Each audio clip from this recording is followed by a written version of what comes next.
करें हमारा YouTube channel और सबसे पहले नए वीडियोस देखने के लिए क्लिक करें नोटिफिकेशन बेल पर।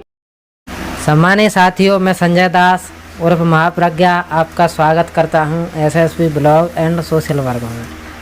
साथियों, आज हम एक मित्र हैं जिनका नाम लक्ष्मीकांत गौर है और इनसे हमारी कई मुद्दों पर चर्चा होती रहती है।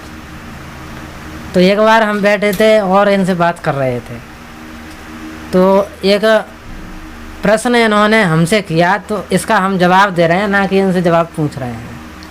जैसे इन्होंने कहा था कि बाबा साहब के गुरु कौन थे, उनको किसने पढ़ाया था। मैंने उस टाइम पे जवाब न देते हुए मैं अब उचित समझ रहा हूँ जवाब देना। तो हाँ लक्ष्मीकांत भाई बोलो।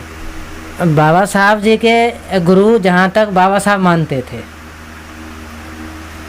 कबीर, बुद्ध और ज्योतिबा फुले, ये उन्होंने अपनी किताबों में स्वयं लिखा है, इनको अपना गुरु मानते थे। ये आपकी बात का जवाब है। और आप जो भी समझते हैं या मतलब आपके जो संज्ञान में और कोई बात है तो उसको बताएं। संज्ञान में कोई बात नहीं है। जैसे कि हमारा तो एक ही मत है भाई कि इन्होंने प्रारंभिक शिक्षा ग्रहण कहाँ से की थी।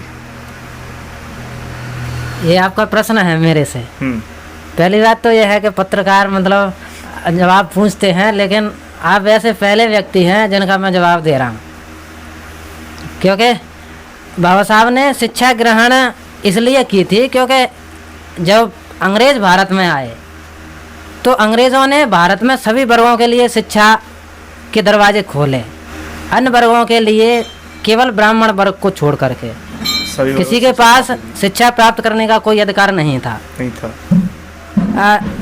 तो इसका जवाब ये है कि बाबा साहब यानी कि सावित्रीबाई फुले और ज्योतिबा फुले, जिन्होंने सत्यशोधक समाज की स्थापना की थी और कई स्कूल खोले थे, और अंग्रेज़ों ने परमिशन दी थी उन स्कूलों को खोलने के लिए, यानी कि शिक्षा नीति अंग्रेज़ों की देन है सभी वर्गों के लिए। तो इस प्रकार भारत में बाबा साहब जैसे लोगों को और अन्य लोगों को जिनको पढ़ने लिखने का अधिकार नहीं था, पढ़ने का मौका मिला। सभी संविधान भी लिखा। हाँ। ऐसे कार्य किए जो किसी से सोच भी नहीं सकते थे। हाँ। उनके पास इतनी डिग्री किसी के पास नहीं है। पढ़ने की बात करें, यही हमारा मत तो ये कि हम तो उनको आइकॉन मानते हैं अपना। जी, समझ रहे हो? हाँ। यही है हमारा कथन। और जैसा कि आप बोल रहे थे एक बार के मान लो कि कोई व्यक्ति गंदगी में रहता है, तो बताइए कि आप उसके घर खाना खा सकते हैं या उसके पास में खाना खा सकते हैं या उसके हाथों का खाना खा सकते हैं। तो इस बात से मैं पूरी तरह सहमत हूँ कि अगर कोई व्यक्ति गंदा रहता है, साफ सफाई से नहीं रहता है, तो बिल्कुल कोई नहीं खाएगा।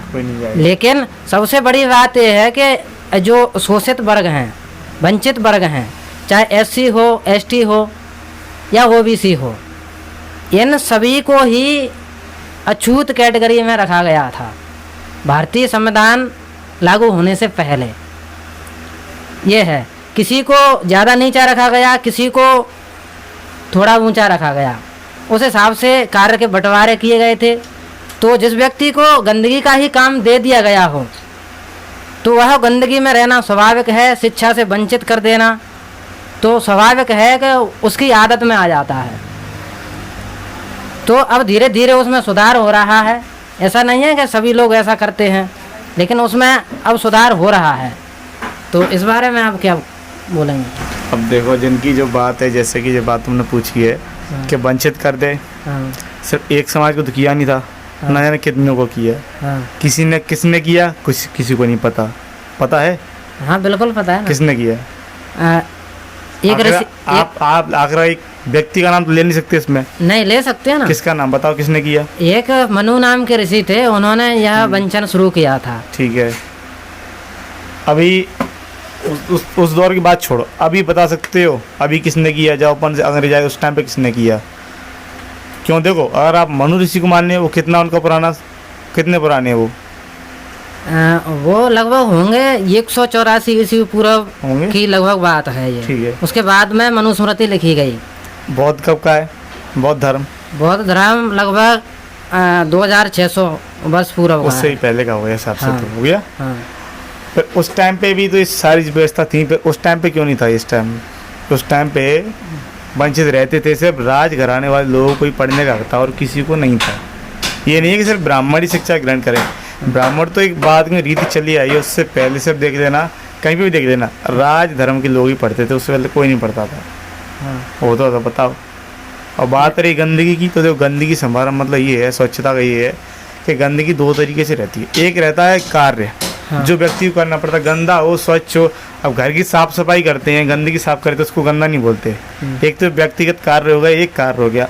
गंदगी उससे बोलते हैं जो समाज में बंदा, जो व्यक्ति जो फैलाते हैं, समझ रहे हो गंदगी। हाँ। जैसे कि स्वच्छ न रहना, हाँ। बीमारी हो रही, ठीक है, घर में मतलब जो भी है, वो गंदगी, उसको गंदगी मानते हैं। व्यक्तिगत कार्य, किसी द्वारा दिया गया कार्य, उसको कार्य बोलते हैं। कार्य सब तरीके होते हैं, गंदे भी, गंदगी साफ करने की होती है, तो उससे बड़ा काम तो कोई है नहीं जो गंदगी साफ कर रहा है। उसको गंदा तो कह नहीं सकते कोई भी, हाँ। क्या कह सकते हो? नहीं कह सकते। उसको नहीं कह सकते। तो गंदगी से हमारा तात्पर्य ये है कि जो लोग मतलब जो नियमों के तहत ना चलकर अनियमों के तहत कचरा वगैरह मतलब सारी चीज़ें गंदगी समाज में फैलाती, उसको गंदगी बोलते हैं हमारे हिसाब से। तो जैसा कि ऐसी हमारा मतलब इससे किसी समाज से नहीं, किसी से नहीं है, सिर्फ व्यक्ति से, कोई भी रहो, साफ और स्वच्छ रहो। तो ऐसा तो मतलब सभी वर्गों में होता है ना। जैसे कि होता है अगर ना। कोई अशिक्षित व्यक्ति है और वह ब्राह्मण समाज से है, मान लो, वो भी, उसको पता नहीं है, तो वो गंदे हाथों से खाना खा सकता है। यानी कि हाथ ना धोए खाना खाएगा, वो बीमारियां भी फैलेंगी। ऐसा वो तो अशिक्षा के कारण होता है। अशिक्षा के कारण भी होता है, और कुछ उसकी हैबिट के सबसे ज़्यादा होता है। तो हैबिट, अशिक्षा का अभाव तो सब में है। अब पढ़े लिखे को लेके देख लो, सबको पता है कि भाई हाथ धोना चाहिए, कोई करता है ढंग से, कुछ कोई नहीं करता। सभी लोग को हैबिट पड़ चुकी, जो एक स्वभाव की बात है। तो वो हैबिट शिक्षा से बदलेंगे कि नहीं, इस बारे में क्या कहना है? शिक्षा से बदलेंगे, पर कब? जब उसको शिक्षा को दिल से लोगे, दिमाग से लोगे, जब। ये नहीं है कि चल रहा है चलने दो, हाँ। तब तक कोई नहीं बदल सकता। जैसा कि अब शिक्षा बहुत महंगी हो गई है, हो गई है। तो भारत में भुखमरी के शिकार भी हैं लोग। तो आप बताइए, मतलब शिक्षा प्रभावित करती है, तो आप मानते हैं कि जब वो सीखेगा नहीं, शिक्षा ग्रहण नहीं करेगा, तो वो आदत नहीं बदलेंगी। कई लोग ऐसे हैं जो चाहते हैं पढ़ना, लेकिन गरीबी कारण नहीं पढ़ पाते हैं। तो कहीं ना कहीं अशिक्षा ही है इसका कारण। अशिक्षा है, पर इसमें गरीबी सबसे बड़ा कारण नहीं है। अशिक्षा है, मानता है, हाँ। पर गरीबी इसका कारण नहीं है। हाँ। तो गरीब ना कितने छात्र थे जो पढ़ के आज ना कहाँ से कहाँ कौन सा अधिकारी बन चुके हैं, पर इसका मेन कारण है आपकी बुद्धि का विकास ना होना। तो और बुद्धि का विकास जब होता है जब आप उसको पढ़ाई को अपना पूरा समय देते हैं। पर आजकल के व्यवसाय देख लो, कॉलेज में डिग्रियाँ चल रही हैं किसी नाम से, और काम चल रहा वहाँ कहीं और पे। तो इस तरीके से जो पढ़ता होगा वो तो कैसे ही कर ले भाई, उसको तो सीधी सी बात है, भुखमरी और बेरोजगारी तो मिलेगी। ये बात बिल्कुल सही है कि अपन किसी भी कार्य को कुशलता से नहीं करेंगे, उसके प्रति निष्ठा होनी चाहिए, हाँ। समर्पण होना चाहिए। गरीबी सिर्फ एक नाम का है, नहीं तो अभी तुम खुद उठा के देखो, कहीं भी देख लो, गरीबी से कोई व्यक्ति, गरीबी मानते हैं गरीबी है, गरीबी के कारण व्यक्ति शिक्षा या उसकी जो साधन है उसको अपने हिसाब से नहीं ले पाता है। पर गरीबी इसको ये नहीं हो सकता भाई गरीब के क्यों पढ़ नहीं सकता है। गरीब व्यक्ति खा रहे हैं, पी रहे हैं, सब कर रहे हैं, तो फिर पढ़ाई पर असर ही क्यों पड़ रहा है इसका? आए देखो, आएगा करने वाले जरूरी थोड़ी ना स्कूल में जाने, कॉलेज तो ही है, स्कूल कॉलेज में ना जाने पर IAS ऑफिस तक के बन चुके हैं आज तक लोग। उनको क्या बोलोगे कि गरीबी कारण से रह गए? नहीं, वो अपनी सोच थी, करने का ना करने का बहाना था बस। देखो कई लोगों के पास बहाने होते हैं, उनके कारण भी व्यक्ति नीचे चले जाते हैं, लोग नीचे चले जाते हैं बहानों से भी जाती हैं। और किसी किसी के पास वास्तव में समस्या भी होती है, समस्या और हर किसी को समस्याएं होती भी है। हैं। समस्या हर किसी को होती है, चाहे वो पैसे वाला हो या गरीब वाला हो। हाँ। पैसे वालों को पैसे की प्रॉब्लम होती है, क्यों? वो सब पूरा दिन रात धंधे के बारे में सोच के परेशान होता रहता है। और गरीब लोगों को ये सब परेशान रहती है कि उसको खाना या जो भी उसकी सुख सुविधा वो कब कैसे मिलेंगी, उसको काम कहाँ से मिलेगा, और काम वालों की चिंता होती है कि उनसे काम लेगा कौन।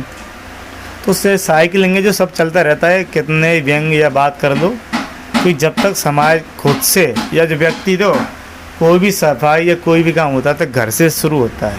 ये नहीं सीधा के देश विदेश या मतलब राज्य शुरू, घर से स्वच्छ करो तो अपना घर, घर से समाज, समाज से गांव, गांव से नगर, नगर से शहर, इस तरीके प्रोसेस चलेगी तो ही व्यक्ति अपने जो काम है उसके जो उसमें ही पारंगत हो पाएगा, नहीं तो नहीं हो पाएगा। आप मानते हैं कि देश में भेदभाव होता है? होता है वो नहीं होता है तो फिर ये दंगे फसाद किस बात की है, ये बताओ। भेदभाव तो इतना है कि भेदभाव से ही राजनीति सभ्यता सब इससे ही चल रही है। तो जब भेदभाव होता है तो स्वाभाविक है कि जिन लोगों को सदियों से नहीं पढ़ने दिया गया वह पिछड़े रहेंगे ही। वो तो रहेंगे ही, और हो सकता है उनके बच्चे भी रह जाएं। क्यों? जब उनको ही शिक्षा नहीं मिली है तो उन बच्चों को शिक्षा देने की समझ उनको कहाँ से आएगी? व्यक्ति सिर्फ सोच सकता है कि जो शिक्षा दे दें, पर जिनको शिक्षा का महत्व ही नहीं पता वो उसको कैसे कर पाएंगे? जैसा कि भारतीय संविधान की प्रस्तावना में आर्थिक, सामाजिक और राजनीतिक न्याय की बात की गई है, लेकिन क्या लोगों के साथ में, मैं किसी एक व्यक्ति और वर्ग की बात नहीं कर रहा, लेकिन सभी लोगों को सामाजिक, आर्थिक और राजनीतिक न्याय अब तक मिला है? बात रही न्याय की, न्याय अब क्या, पहले न्याय की परिभाषा थी सभी के लिए भाई, जो मतलब एक जो काम है सही तरीके रूप से होगा उसको न्याय बोलते हैं। पर अब न्याय की जो परिभाषा वो ये है कि उसका काम हो गया तो न्याय है, नहीं तो नहीं है। उसके मन इच्छा अनुसार काम हो गया तो न्याय है, नहीं तो उसके साथ अन्याय हुआ। सभी व्यक्ति का ये सोचना है, मतलब उसका काम बनना चाहिए, दूसरे का बिगड़ रहा है बिगड़ नहीं दो, उसका भले सही काम है पर उसका बनना चाहिए तो न्याय है, नहीं तो अन्याय है। नहीं, आर्थिक, सामाजिक, राजनीतिक न्याय की परिभाषा ये है भारतीय संविधान के अनुसार कि सभी वर्गों में समान रूप से किसी भी विभाग में सभी वर्गों से लोग पहुँचें, किसी भी क्षेत्र में कोई सा भी सेक्टर हो उसमें सभी वर्गों से लोग पहुँचें, तो इसको कहते हैं सामाजिक, आर्थिक और राजनीतिक न्याय। लेकिन कई ऐसे सेक्टर होंगे जिनमें सभी वर्गों के लोग नहीं हैं, तो इसको आर्थिक, सामाजिक और राजनीतिक अन्याय कहते हैं। क्या आपके अनुसार ऐसा है कि राजनीति में सभी वर्गों के लोग बराबर पहुंच चुके हैं? कोई नहीं पहुंचा है बराबर में। तो स्वाभाविक है कि देश में भेदभाव है। अरे काफ़ी है भेदभाव, भ्रष्टाचार, सब कुछ है। जब तक व्यक्ति के अंदर लालच है तब तक ये सभी चीज़ें हैं। आप हैं, हमें कोई भी काम करते हैं सभी लोग किसी न किसी लोभ, लालच या अपने कर्म के अनुसार कोई नहीं करता। कर्म के अनुसार करने वाला व्यक्ति किसी चीज़ में भेदभाव नहीं देखता है। जी बिल्कुल। तो साथ ही हम बात कर रहे थे, ये मित्र थे हमारे साथ के ही वैसे तो, लेकिन इनसे बात करना थोड़ा ज़रूरी मैंने समझा, इसलिए बात कर रहे थे। आप अपनी एजुकेशन और बताएं। मेरी एजुकेशन में 12 पास किया है, BSc में रनिंग में चल रही है। तो जैसा कि इनकी उम्र है और एजुकेशन इनकी हाई नहीं है, लेकिन फिर भी उसके हिसाब से इनके विचार बहुत ही उच्च हैं और समाज को समझने और जीवन में अमल करने लायक हैं। तो हमें इनसे सीख लेनी चाहिए, क्योंकि छोटी उम्र में इतने उच्च विचार रखना हर किसी के बस की बात नहीं होती। धन्यवाद साथियों, मिलेंगे अगले वीडियो में। वीडियो पसंद आई हो तो like, subscribe and share. Thank you.